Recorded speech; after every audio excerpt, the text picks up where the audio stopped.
Hi friends, എല്ലാവർക്കും നമസ്കാരം. Welcome to Minnus region. അപ്പോൾ ഇന്നത്തേത് ഒരു കപ്പ് അരിപ്പൊടി ഉപയോഗിച്ചുകൊണ്ട് നമ്മുടെ ഈവനിങ് സ്നാക്കൊക്കെ ആയിട്ട് പെട്ടെന്ന് റെഡിയാക്കി എടുക്കാൻ പറ്റാവുന്ന ഒരു അടിപൊളി സ്നാക്സിൻ്റെ റെസിപ്പിയാണ്. അപ്പോൾ ഒരുപാട് ചേരുവകളുടെ ആവശ്യമൊന്നുമില്ല, അതേപോലെ തന്നെ ഒരുപാട് സമയവും വേണ്ട. നമ്മുടെ ചായ തിളയ്ക്കുന്ന നേരം കൊണ്ട് നമുക്ക് പെട്ടെന്ന് റെഡിയാക്കി എടുക്കാൻ പറ്റും. അത്രയ്ക്ക് എളുപ്പമാണ്, എന്നാൽ നല്ല ടേസ്റ്റി ആയിട്ടുള്ള ഒരു സ്നാക്സും കൂടിയാണ്. അപ്പോൾ ഒരു 10 മിനിറ്റിനുള്ളിൽ റെഡിയാക്കി എടുക്കാൻ പറ്റാവുന്ന നമ്മുടെ ഈ സ്നാക്സ് എങ്ങനെയാണ് റെഡിയാക്കുന്നത് നമുക്ക് നോക്കാം. കൂടെ തന്നെ വീഡിയോക്ക് ഇഷ്ടമാവുന്നുണ്ടെങ്കിൽ ഒന്ന് ലൈക്ക് അടിച്ച് മറ്റുള്ളവരിലേക്ക് കൂടി ഷെയറും കൂടി ചെയ്യാനായിട്ട് മറന്നു പോകരുതേ. അപ്പോൾ ഒട്ടും തന്നെ സമയം കളയാതെ നമുക്ക് നേരെ വീഡിയോയിലേക്ക് പോകാം. അപ്പോൾ നമ്മുടെ ഈ സ്നാക്സ് ചെയ്തെടുക്കാനായിട്ട് ആദ്യം തന്നെ നമുക്ക് ഒരു ശർക്കര പാനി റെഡിയാക്കി എടുക്കണം. അപ്പോൾ അതിനായിട്ട് ഞാനിവിടെ ഒരു പാത്രത്തിലേക്ക് 1 കപ്പ് ശർക്കരയാണ് ചേർത്ത് കൊടുക്കുന്നത്. അപ്പോൾ 1 കപ്പ് ശർക്കര എന്ന് പറയുന്നത് 250 ml കപ്പിന് 1 കപ്പ് ശർക്കരയായിട്ടോ ഞാനിവിടെ എടുത്തിരിക്കുന്നത്. ഇനിയിപ്പോൾ വെള്ളമായിട്ട് നമ്മൾ ശർക്കര എടുത്ത അതേ കപ്പിന് 1.5 കപ്പ് വെള്ളമാണ് നമ്മൾ ചേർത്ത് കൊടുക്കുന്നത്. അപ്പോൾ കുറച്ച് അധികം തന്നെ വെള്ളം ചേർത്തിട്ട് വേണം നമ്മുടെ ഈ ശർക്കരപ്പാനി നമ്മളൊന്ന് ഉരുക്കിയെടുക്കാനായിട്ട്. നമ്മളിപ്പോൾ ഇത്രയും വെള്ളം ചേർത്തില്ല എന്നുണ്ടെങ്കിൽ നമ്മുടെ മാവ് കുഴച്ചെടുക്കാൻ നേരത്ത് ഒട്ടും തന്നെ വെള്ളം ഉണ്ടാവില്ല. അതുകൊണ്ടാണ് ഞാൻ ഇത്രയും വെള്ളം തന്നെ ചേർത്ത് ഇപ്പം നമ്മുടെ ശർക്കരപ്പാനി ഒന്ന് ഉരുക്കിയെടുക്കുന്നത്. നന്നായിട്ടൊന്ന് തിളച്ച് ശരിക്കും ഒന്ന് ഉരുക്കി വരട്ടെ. അപ്പോൾ നമ്മുടെ ശർക്കരപ്പാനിയൊക്കെ ഇവിടെ നന്നായിട്ട് റെഡി ആയിട്ടുണ്ട്. ഇനി നമുക്ക് ഗ്യാസ് ഓഫ് ചെയ്യാം. ഇതിൻ്റെ തീ ചൂടൊന്ന് ആറുന്നത് വരെ നമുക്കൊന്ന് വെയിറ്റ് ചെയ്യാം. നമ്മുടെ ശർക്കരപ്പാനിയുടെ ചൂടൊക്കെ നന്നായിട്ടൊന്ന് ആറി വരുന്ന സമയത്ത് നമുക്കിവിടെ ഒരു ബൗളിലേക്ക് 1 കപ്പ് അരിപ്പൊടി ചേർത്ത് കൊടുക്കാം. ഇതിപ്പോൾ ഞാൻ എടുത്തിരിക്കുന്നത് നൈസ് അരിപ്പൊടിയാണ്. നമ്മുടെ അപ്പത്തിനും ഇടിയപ്പത്തിനൊക്കെ എടുക്കുന്ന കടയിൽ നിന്നൊക്കെ മേടിക്കുന്ന അതേ അരിപ്പൊടി തന്നെയാണ് നമ്മളിവിടെ എടുത്തിരിക്കുന്നത്. 1 കപ്പ് 250 ml കപ്പിന് കൂടെ തന്നെ അതേ കപ്പിന് 1/2 കപ്പ് മൈദയാണ് നമ്മൾ ചേർത്ത് കൊടുക്കുന്നത്. അപ്പോൾ നമ്മളിങ്ങനെ മൈദ ചേർക്കുമ്പോൾ നല്ല സോഫ്റ്റായിട്ട് തന്നെ നമ്മുടെ ഈ റെസിപ്പി നമുക്ക് കിട്ടും. അതിന് വേണ്ടിയിട്ടാണ്. കൂടെ തന്നെ ഒരു നുള്ളു ഉപ്പും കൂടി ചേർത്ത് കൊടുക്കുന്നുണ്ട്. നമ്മുടെ ആ മധുരം ഒന്ന് ബാലൻസ് ചെയ്യാൻ വേണ്ടിയിട്ടാണ് നമ്മൾ ഇത്രയും ഉപ്പ് ചേർത്ത് കൊടുക്കുന്നത്. അപ്പോൾ ഉപ്പ് ഒരുപാട് കൂടിപ്പോകരുത്, ഒരു പിഞ്ച് അത്ര മാത്രം മതിയാവും. അതിനുശേഷം നമ്മൾ ചേർത്തിരിക്കുന്നതൊക്കെ നന്നായിട്ട് മിക്സ് ചെയ്തിട്ട് നമ്മുടെ ശർക്കരപ്പാനി നമുക്ക് ഇതിനകത്തേക്ക് അങ്ങ് ഒഴിച്ചു കൊടുക്കാം. അപ്പോൾ വലിയ ചൂടൊന്നും അറിയിട്ടുണ്ട്, എന്നാൽ ചെറിയൊരു ചൂടുണ്ട്. അപ്പോൾ ചെറിയ ചൂടുണ്ടെന്ന് കരുതി കുഴപ്പമുണ്ടാവില്ല. അപ്പോൾ ആദ്യമേ ഒരുമിച്ചിട്ട് ഒഴിച്ചു കൊടുക്കാനായിട്ട് നിൽക്കരുത്, കുറച്ച് നോക്കി വേണം നമ്മളൊന്ന് ഒഴിച്ചു കൊടുക്കാനായിട്ട്. ഇല്ലാന്നുണ്ടെങ്കിൽ ഒരുപാട് വെള്ളമൊക്കെ കൂടിപ്പോയി കഴിഞ്ഞ് കഴിഞ്ഞാൽ നമ്മുടെ ശർക്കരപ്പാനി ഒരുപാടൊന്നും കൂടിപ്പോയി കഴിഞ്ഞാൽ ഭയങ്കര ബുദ്ധിമുട്ടാവും. അപ്പോൾ നോക്കി നിന്നിട്ട് കുറച്ച് ഒഴിച്ചിട്ട് വേണം നമ്മളൊന്ന് മിക്സ് ചെയ്തെടുക്കാനായിട്ട്. അപ്പോൾ ബാക്കി വന്ന ശർക്കരപ്പാനി കൂടി ഞാനങ്ങ് ഒഴിച്ച് കൊടുക്കുന്നുണ്ട്. അതിനുശേഷം എല്ലാം കൂടി നന്നായിട്ട് തന്നെ നമുക്കിതൊന്ന് മിക്സ് ചെയ്തെടുക്കാം.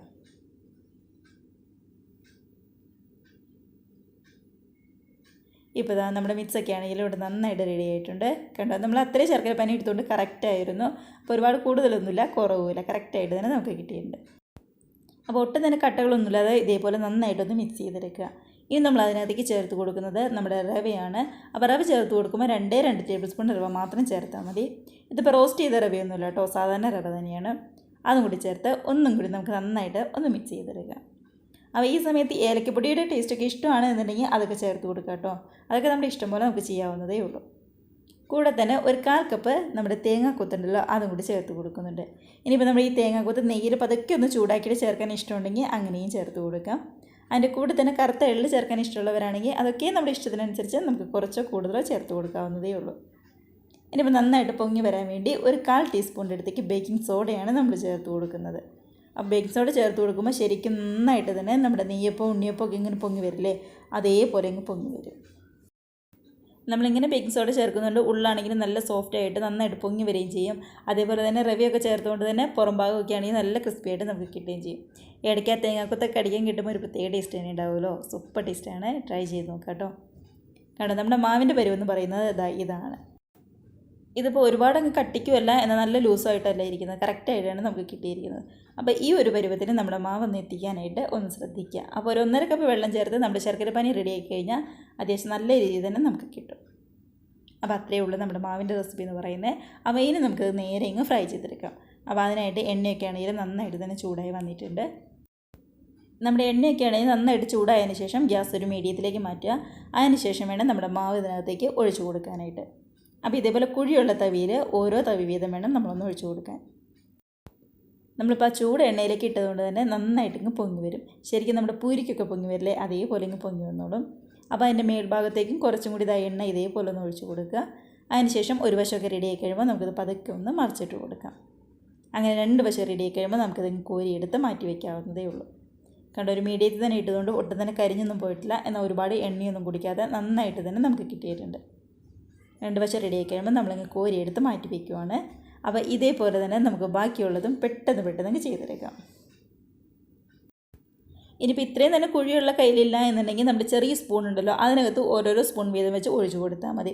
അപ്പോൾ കുട്ടി കുട്ടി ബോൾസ് പോലെ നമുക്ക് കിട്ടുകയും ചെയ്യും. അതൊക്കെ നമ്മുടെ ഇഷ്ടം പോലെ നമുക്ക് ചെയ്യാവുന്നതേ ഉള്ളൂ കേട്ടോ.